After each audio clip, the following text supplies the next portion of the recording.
Créée en 2004 dans le village arabe israélien de Kfar Kara, à 34 km au sud-est de Haïfa. L'école bilingue de Wadi Hara accueille élèves de 6 à 12 ans, de l'école maternelle à la fin de l'élémentaire. 250 élèves y sont scolarisés chaque jour, parmi eux 110 élèves juifs et 140 élèves arabes venant de la ville et de ses environs. J'aime mon école. Je parle anglais. Mon père est anglais et ma mère israélienne.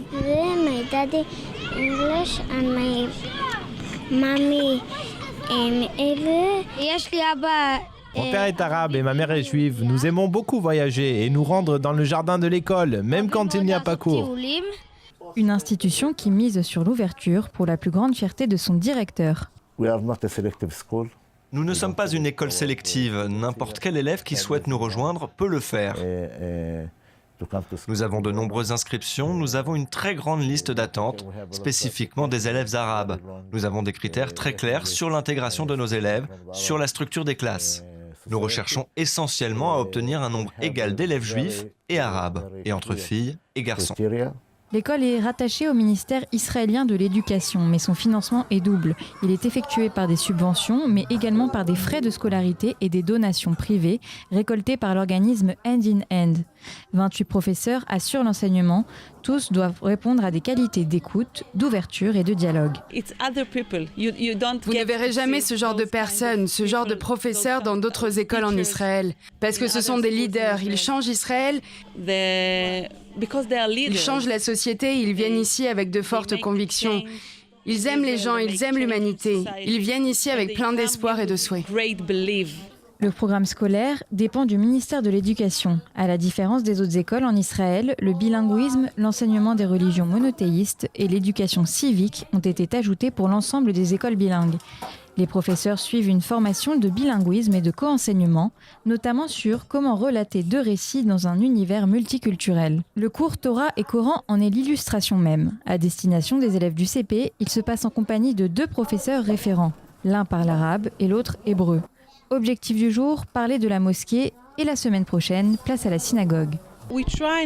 Nous essayons de ne pas nous traduire mutuellement. Je parle hébreu et arabe, et elle aussi. Nous mélangeons les langues. Parfois, ils confondent les mots, mais ils vivent comme ça. Ça leur va. Dans cette classe, nous enseignons l'arabe parlé pour les 6-7 ans. Ils n'apprennent pas l'arabe littéraire car c'est plus difficile que l'arabe parlé. Notre but est qu'ils communiquent entre eux. L'école assure également des cours d'apprentissage de l'arabe littéraire en présence cette fois-ci d'un seul professeur. Un cours essentiel pour le corps professoral. Bien que bilingue arabe-hébreu, l'école cherche avant tout à renforcer l'apprentissage de l'arabe à destination des élèves juifs. Dès l'âge de 8 ans, ce n'est pas un problème car les élèves arabes apprennent l'hébreu plus vite et mieux que les élèves juifs qui apprennent l'arabe. Car nous vivons dans un pays où la première langue officielle est l'hébreu. Tous les citoyens connaissent l'hébreu, parlent l'hébreu, apprennent l'hébreu. Les parents de nos élèves, tous parlent très bien l'hébreu. Mais les parents des élèves juifs ne connaissent pas l'arabe, sauf ceux qui viennent d'Irak ou d'Iran. Dans ce pays, nous ne pouvons vivre qu'avec l'hébreu. Cette différence dans la connaissance des langues rend le pourcentage d'élèves bilingues inéquitable. À la fin de leur cursus, les élèves arabes deviennent plus rapidement bilingues que les élèves juifs. Je sais parler, mais un peu seulement.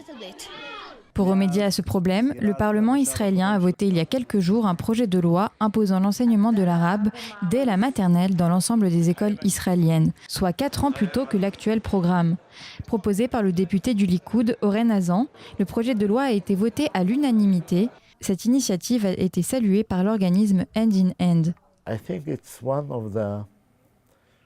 Je pense qu'il s'agit de l'une des décisions les plus intelligentes de ces dernières années sur cette problématique entre juifs et arabes, citoyens d'Israël. Parce que nous croyons profondément que peu importe le langage de l'autre côté, il s'agit du point de départ pour comprendre l'autre, pour être connecté à lui, avoir un dialogue avec lui. Le texte doit être désormais étudié par une commission avant le vote final.